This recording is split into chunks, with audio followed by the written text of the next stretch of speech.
are now joined by Kyle Busch, driver of the number 8 McLaren Custom Girls Chevrolet for Richard Childress Racing. Kyle, thanks for joining us today. Sure. If you guys have a question, please raise your hand and we will get a mic over to you. Who wants to start? We'll start with Zach in the back. Zach Sterniello, NASCAR.com. Kyle, we've talked about it with the other road courses on the schedule this year, but just the lack of stage cautions, how will that impact what we see here at Sonoma? Because I feel like it was a little bit more evident here that it impacted strategy, maybe more than some of the other road courses on the schedule. Yeah, I mean, to hear whether or not it's a 2-stop race or a 3-stop race, I think is still kind of be determined on pace fall off and things like that, but that's kind of what the guys are initially looking at and seeing where that kind of falls. But yeah, I mean, you would always jump the stages and then you'd have the cautions and then you'd have to go back green, all that sort of stuff. So I feel like making it a more traditional road course race lends itself to, and we kind of saw it at COTA too, where there was actually a lot of there was still a lot of cautions, right? Where maybe guys kind of knew or felt the pressure of, if it gets too strung out, there's no chance for me to keep closed up, and they'll run into somebody and create a yellow, you know. So that could certainly sometimes be the case as well here at Sonoma. You know, the leader here, till he runs into lap traffic, typically has a good advantage of just having that clean air and everything else to kind of walk away a little bit. So it makes it a lot tougher to try to come from the back without restarts. We're going to go to Bob and then to Reed in the back. Bob Hockers, Fox Sports. NASCAR announced some changes to the cars effective of Atlanta based on what they saw from the reconstruction of the 541 accident. I'm curious what you think of those, and then any lingering concerns as far as rear impacts with Gregson being out this week. Yeah, bummer for him. I mean, we saw a few big impacts last week. His seemed to be the worst just after the brunt of how it all transpired, right? So, you know, not being able to just get up right side of the wall and not take a huge hit. But,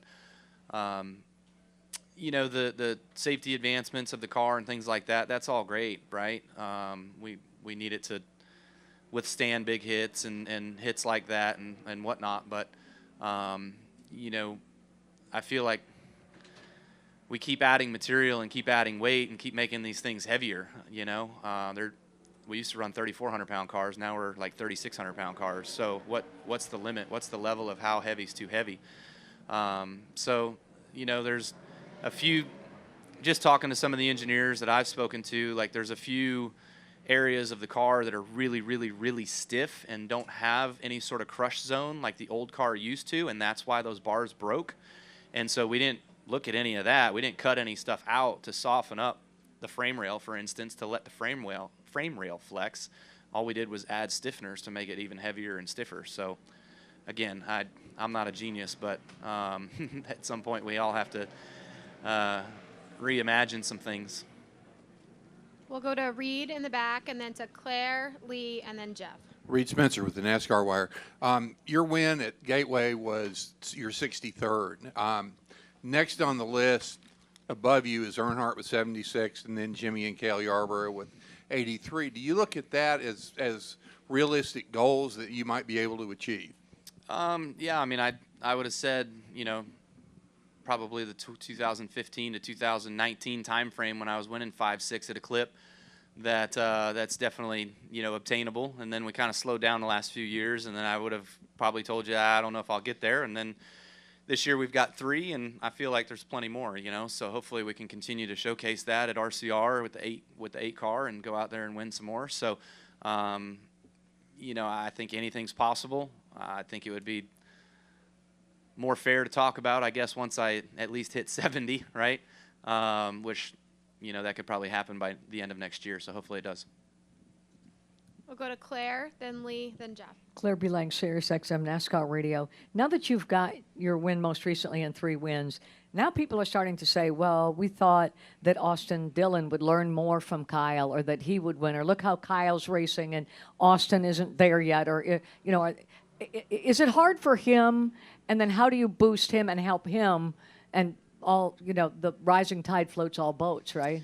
Yeah, I would say Austin's actually, you know, given his finishes, probably not as good as he wants his finishes to be, but where he comes from in a race, starting deep in the field. He's had some unfortunate circumstances on Fridays or Saturdays to get himself qualified well, but he flat out outran us at Bristol Dirt, at Martinsville, at North Wilkesboro, the places with the low downforce stuff that us on the 8 are struggling with. But, he's like last week, for instance, right? Like he ran in the teens for a while, and he was slated to run probably 8th to 10th. So I don't think that's out of the ordinary for him and those guys. They're, with a new crew chief with Keith coming over and getting ingrained into the system, it's probably a little bit more difficult on that side with those guys. But I still think there's time, and Austin's fine. He's a competitor.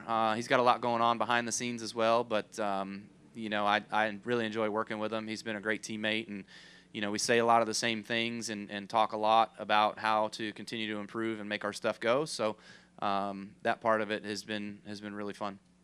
So he helped bring you there, right? You said you didn't sense any sense of, hey, it's kind of hard. This is Kyle Busch, right? And I don't know what the curve is of, bringing things up. Yeah. And No, I mean, I would say obviously he looked to me and wanted me to help elevate RCR and also help elevate himself, So I feel like I've been able to do both of those things. I just don't know that the results are necessarily indicative to Austin standards or maybe to some of our other standards, and I think there's still a work in progress on that front. Lee Spencer, CatchFence.com. What are your expectations for Chicago street course? To hit the walls minimally, where you don't create too much damage, where you can still continue, and hopefully you don't get pile driven into a wreck if the track gets blocked. So. I don't know. It's going to be tight. It's going to be narrow. So we'll just have to kind of see when we get there about what exactly it looks like. Looking at it on sim is probably entirely different than what it might feel like or be like when you get out there on the racetrack. As the only driver in the Cup Series, active driver with 2 championships right now, how do you approach the playoffs? Because, with 3 wins, you're locked in. But, I mean, can you take everything that you've learned from the other 2, even though you're with a new organization, and kind of have your strategy mentally going in there to know how you want to approach it this year? Yeah, I mean, I feel like the consensus of how we've done things when I had Adam was always really good. We came up with a good system, good format that we looked at and kind of followed, and it seemed to work really well. So I need to talk to Randall about that. Haven't really gotten that far ahead yet, but it would be a good discussion point to look at some of that stuff, some of the same things that we did there. So it's all about maximizing stage points, right? Whether you're winning stages and getting those points, which is awesome, or just maximizing your stage points throughout a race to get the best finish possible all day long to get those all-important points. So, that's probably one thing that we really executed well last week at Gateway, obviously, going 1-2-1. But weeks prior to that, we've kind of been on the struggle bus with being able to maximize our stage points through the year. If I could have gone back and recalculated all the stage points that we've probably lost, we'd be the points leader. You know what I mean? So it's just a matter of hitting it perfect. Thank you. Go ahead, Jeff. Kyle, we've gotten to see some of the parts that have been confiscated recently. NASCAR displaying them, which is interesting for us not being in the race team part of it. But I'm wondering from a driver perspective, are you guys interested in seeing what other teams have been doing, like with the 14s part that they put on display? Yeah. I wish we had a What an Idiot award. I mean, Jesus. Even if you can't find that part, you can call one of the other race teams and say, hey, you guys got this? We can buy it from you?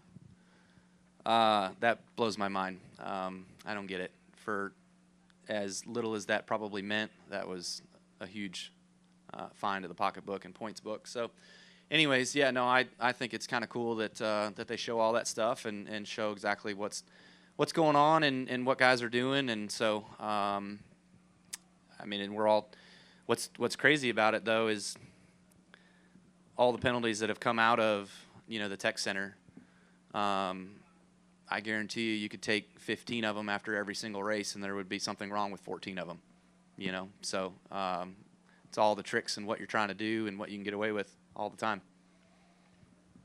Are there any other questions for Kyle? We'll wrap up in the back with Reed. Reed Spencer with the NASCAR Wire. Did you enjoy inducting Kurt into the West Coast Hall of Fame the other night? Yeah, thanks for bringing that up. Congratulations to Kurt on being inducted into the West Coast Motorsports Hall of Fame. That's really, really cool. Something special. I remember, years ago seeing some of the names that were getting enshrined and inducted in, and it's really neat to have Kurt be a part of that, and hopefully one day, obviously, me be a part of that. But growing up in Vegas is two little punk kids and making it big time with not a lot of money, just a lot of talent was certainly really special. So he did a great job of kind of paving the way for me through other circumstances also to get to the levels that he was able to get to and beat the doors down that he was able to beat down and become a champion and a driver with a bunch of success. So it's been fun to see that, although I'm sure he kind of wished he could have ran out the rest of his time in the Cup career as he wanted to, but I think he's made a lot of the right decisions here in all of that. So it's good to see him getting rewarded for his time spent here in NASCAR. All right. Kyle, thank you for your Yeah, time. thank Good luck you. this Yep. weekend.